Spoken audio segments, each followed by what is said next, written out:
So I'm going to put a little series together. It was a little challenge that was given in the business coaching that I'm doing. One of my coaches put it out there, and it's a little bit of behind the scenes. Who the hell is Tam Dillon, and why does she do what she does? How did she get to doing what she does? I mean, that's a question I get asked: is how did you land up becoming a mentor for practitioners, and what does that look like? So I'm putting a little series together that's going to answer those questions. You get some nice little insights into me, what I do, how I do it, and all those wonderful things. And I think a really beautiful place to start this series is, how did I get started? How did I land up in spirituality? And the very honest answer, I watched a lot of episodes of Charmed. And I'm being very, very serious. I watched a lot of Charmed as a kid, and I was like, man, these witches are cool. They cast their spells. They got the Book of Shadows, and like that's was a conversation I had with my best friend at the time. Was I also want a Book of Shadows. Did you see that episode of Charmed last night? It was amazing. That Book of Shadows is so cool. Like, I want one of those for myself. I'd love a Book of Spells. And her response was, you can get one from the bookstore. Like, she looked at me like I was insane and maybe a little bit dense. And how do I not know that I can just go to the local bookshop and, whip myself up a Book of Spells? Of course, my eyes lightened and my mind expanded. And of course, I'm expecting to walk into what we call in South Africa exclusive books and, find this leather-bound, ancient-looking Book of Shadows. I mean, you do get those. You actually get some really beautiful leather-bound journals.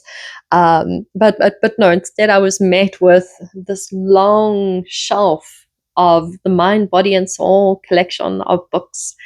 And my spiritual world just shot all the way open. I was like, look at all the books. Look at all the topics. What's astral projection? Book of spells, multiple books of spells. There's different types of spellcast. There's different types of magic and witchcraft. And I was just like, there's all these amazing subjects out there. And my bookshelf just started to get lined with spiritual-based books, magic, witchcraft, shamanism, astral projection, numerology, astrology, like all of these wonderful, wonderful topics that I was just like, gimme, gimme, gimme. I'm very much, when it comes to information, especially information that I'm like super, super like positive and all about, I'm like a sponge, and I'm like a thirsty, thirsty sponge. I'm like, gimme, gimme, gimme the knowledge. I gotta have that, please. And I did. I shot my world open at age 14. I started my collection, which consistently grows. If you see behind me, I normally sit with my shelves behind me. You can see a section of the collection that I have today. It has grown, expanded. It's been shrunk down to just a couple of books, expanded again.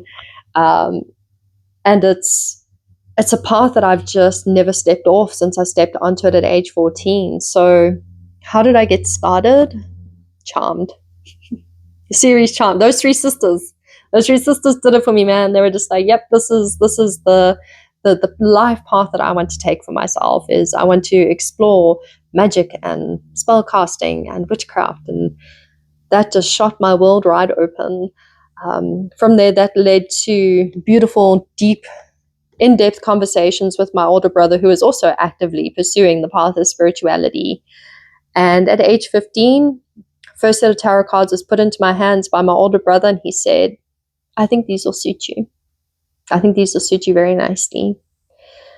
And man, he was not wrong, because I mean, I don't have a card problem. Okay, I don't have a shopping problem. I have a curated collection of oracle and tarot cards, because I read and I teach. Like, this is essential. This is necessary for me to do the business that I do. But as my book collection has grown over the years, so my card collection has grown over the years. I've worked with so many different sets. I've delved into so many different sets. And the path of spirituality has been eye-opening, mind-bending, confusing, hellish, beautiful, blissful. It's been literally all the things just rolled into one. So age 14, lots of episodes of Charmed. Age 15, first set of tarot cards. I haven't looked back since. Not unless I'm reflecting on the beautiful journey that I've taken. So there's how I got started on my path. I'm going to chat about me being a professional reader in my next episode. And then from there, chatting into how I grew and expanded into becoming a mentor for practitioners. And so my little series will develop. So this is my little behind the scenes series, as prompted by my business coach. And this has been fun. It's been fun to answer the question, what got you on the path, Tam? Because every time I tell people I'm like Charmed, they laugh. They think I'm insane. They're like, you must be joking. I'm like, no. It was Charmed. It was those three sisters.